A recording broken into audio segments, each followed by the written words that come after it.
Flashback to 1983. Two down-on-their-luck comics artists named Kevin Eastman and Peter Laird were farting around in a brainstorming session. Eastman drew some humanoid turtles with ninja weapons. They both thought this was funny and decided to self-publish a comic about the turtles. They considered giving them Japanese names, but figured it would be funnier to name them after Renaissance artists. They financed the comic with tax return money, and despite minimal advertising, it was a huge success. The series was super violent and filled with in-jokes about popular comic books of the time, especially Daredevil. For example, Daredevil fought ninjas called the Hand and had a mentor named Stick, so the Turtles fought ninjas called the Foot and had a mentor named Splinter. The Turtles' big break came a few years later when Eastman and Laird sold the licensing rights to Playmates Toys. Playmates produced the first Teenage Mutant Ninja Turtles cartoon in 1987, followed by a line of action figures. Because kids were the target demographic, the Turtles had to become the clean-mouthed, pizza-loving, catchphrase-yelling jokesters we know and love.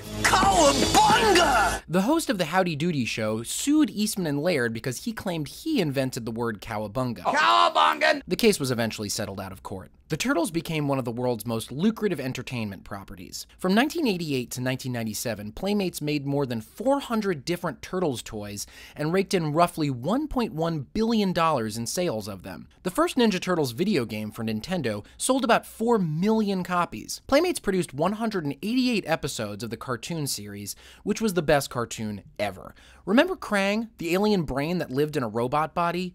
Man, that was awesome. Oh, fun fact, you know who did the voice of supervillain Shredder? James Avery, aka Uncle Phil from Fresh Prince. All right, Will. Now I can destroy all of you. By 1990, Turtlemania was at a fever pitch, and the first Teenage Mutant Ninja Turtles movie hit theaters. It was a big hit and featured a cameo from a young Sam Rockwell. The movie's director, Steve Barron, also directed the music videos for Billie Jean, Take On Me, and Money for Nothing.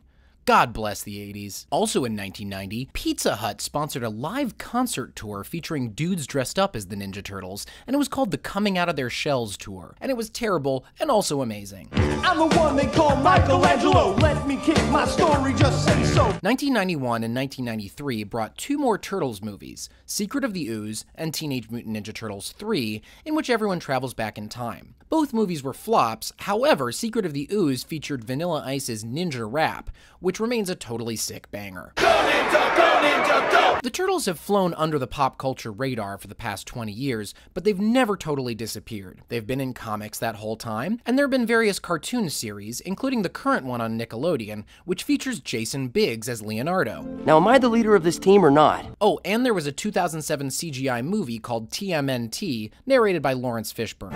4 turtles. But now the Turtles are back in full force, thanks to Michael Bay. Initially, Bay wanted to do a movie where the Turtles were aliens, but instead stuck with the original concept. It's a very Michael Bay-ish movie. Here's hoping it leads a generation of children to rediscover the old cartoon. Teenage Mutant Ninja Turtles, Teenage Mutant